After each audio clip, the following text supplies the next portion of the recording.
Hello നമസ്കാരം ഏവർക്കും പുതിയയിലേക്ക് ദേവദൂതൻ എന്ന ചിത്രത്തിൻ്റെ 11-ാം ദിവസത്തെ കേരള ബോക്സ് ഓഫീസ് കളക്ഷൻ റിപ്പോർട്ടാണ് ഇന്നൊരു വീഡിയോ ഭാഗത്ത് ഉൾപ്പെടുത്തിയിരിക്കുന്നത്. വീഡിയോയിൽ മുൻപ് വീഡിയോ ലൈക്ക് ചെയ്യുക, ചാനൽ സബ്സ്ക്രൈബ് ചെയ്യുക.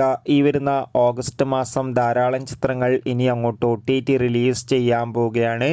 നമ്മുടെ ചാനൽ ഭാഗം പരിശോധിച്ചാൽ നിങ്ങൾക്ക് കാണാൻ വേണ്ടി സാധിക്കുന്നതായിരിക്കും.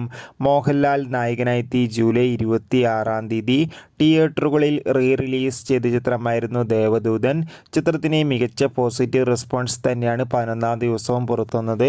ഇപ്പോൾ ഇതാ ചിത്രത്തിൻ്റെ ഏറ്റവും പ്രധാനപ്പെട്ട കേരള കളക്ഷൻ റിപ്പോർട്ടും പുറത്തുവന്നിരിക്കുകയാണ്. ചിത്രത്തിന് 11 ദിവസം കൊണ്ട് കേരളത്തിൽ നിന്ന് മാത്രം ഇപ്പോൾ ഇതാ 3-3.5 കോടിക്ക് മുകളിൽ കളക്ഷൻ നേടിയെടുക്കാൻ വേണ്ടി സാധിച്ചിട്ടുണ്ട്. എന്തായാലും അതിഗംഭീരമായ കളക്ഷൻ തന്നെയാണ് ചിത്രത്തിന് വന്നുകൊണ്ടിരിക്കുന്നത്. കാത്തിരിക്കാം നമുക്ക് ദേവദൂതൻ എന്ന ചിത്രത്തിൻ്റെ കൂടുതൽ കളക്ഷൻ റിപ്പോർട്ടിനായി. ചിത്രം കണ്ടവരുടെ അഭിപ്രായം കമൻറ്റ് ചെയ്യാൻ വേണ്ടി ശ്രമിക്കുക. അപ്പോൾ അടുത്തൊരു വീഡിയോയിൽ കാണുമ്പോഴേവർക്കും ബൈ ബൈ.